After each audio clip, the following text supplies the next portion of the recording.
Lakoo isin abbaa isaadhaa hin beekne tokko yoo isinitti bilbile yookiin ammoo bilbilli isin abbaa isaadhaa hin beekne tokko yoo isinitti bilbilee waan tokko isin hin jedhe yookiin isin arrabse yookiin ammoo bilbila san abbaa isaadhaa wallaaltanii itti cinqamtan jechuudha. Appilikeeshinii maqaa abbaa lakkoofsa isinitti bilbilee sanii akka nama bilbila ofirratti seefii godhatee qabutti maqaa abbaa lakkoofsaniidha isiniif baasuu danda'uun isin barsiisa. Egaa daawwattoon kiyya waan kana baay'een argeetti faatu viidiyoo kan laayik share gochuun faana turaan hordofa. Hayya daawwattoon kiyya aappii kana gabbuufachuudhaaf as Google Chrome keessatti galtanii achi booda bakka sarchii kana tura tokko kilikni gootu achi booda bakka sarchii kana irratti gola Oromiyaa itti barreessanii gola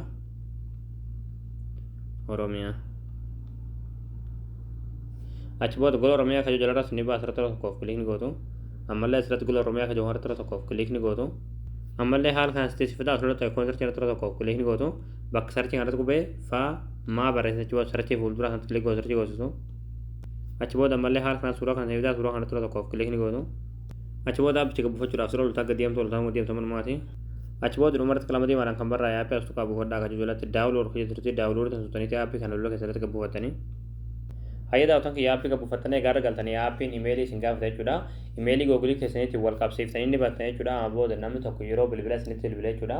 Alaatuluma maqaa abbaa lakkoofsaniif bilbileessaniidha maqaadhaan isiniif himaa jechuudha aappii sana irra galtanii.